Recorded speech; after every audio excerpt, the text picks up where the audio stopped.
shifted to the Horn of Africa. As regimes changed, so did alliances. The Soviet Union and the United States switched sides easily.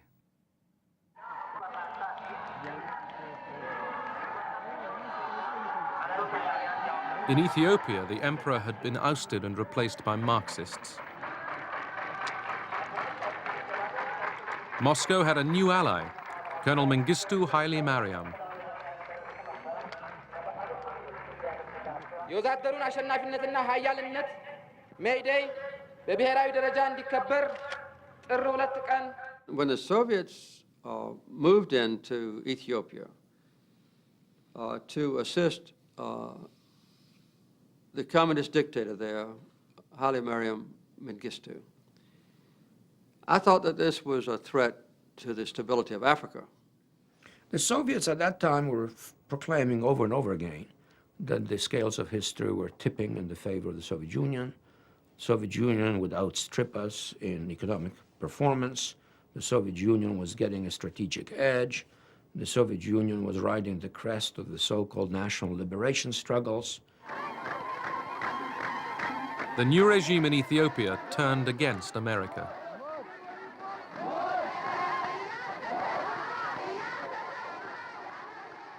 Mengistu expelled most of the Americans from Ethiopia in the following months, arrogantly terminated the American aid program. Neighboring Somalia had been a Soviet ally for years. Somalia's army was equipped with Soviet weapons.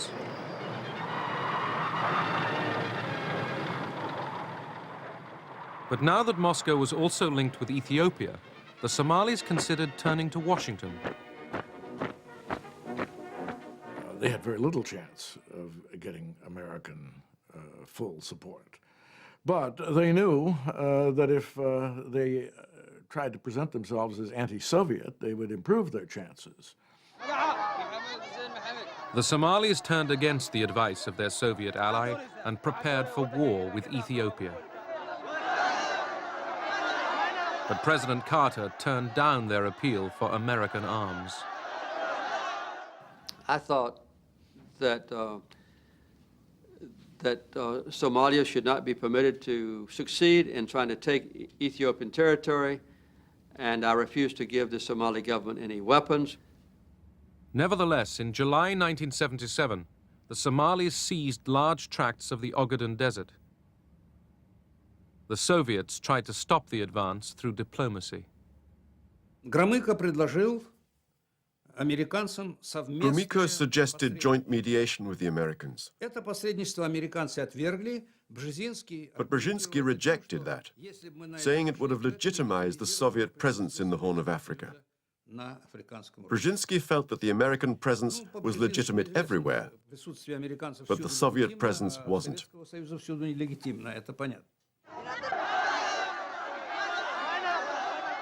Anti-Soviet demonstrations in Somalia greeted the government's decision to send the Russian advisors and their families back to Moscow. All Soviet support was now switched to Ethiopia.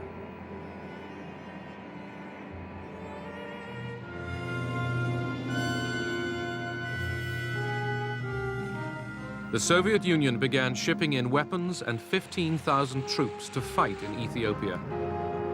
The troops were Cuban.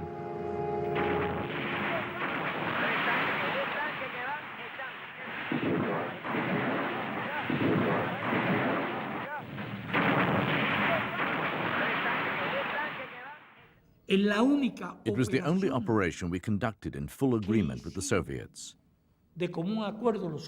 No such cooperation took place even in Latin America. Quite the opposite.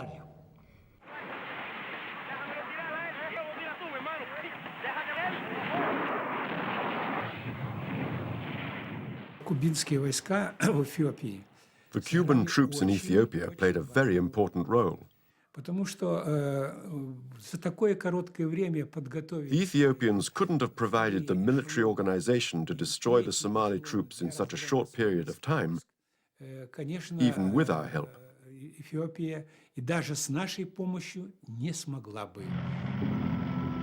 With Cuban troops and Soviet support, the Ethiopians drove the Somalis out of the Ogaden. But Moscow wouldn't let the troops advance into Somalia. Among the Soviet military, we thought about occupying Somalia. But the Soviet government was right not to allow this, because it would have made our relations with countries like the United States of America, Great Britain, and others more difficult.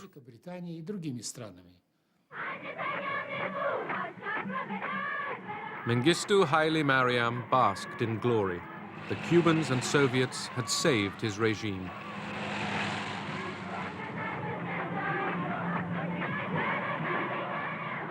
In Washington, some saw the victory as proof that the Soviets were abusing détente. The Horn of Africa was not important to America as of itself, but it was important as a measure and a test of how the Soviets were interpreting détente. Quarrels about the Third World were getting blown out of all proportion. These disputes about Africa, Angola, Ethiopia, and Somalia. None of them were worth it. 20 years later, no one even remembers who was doing what.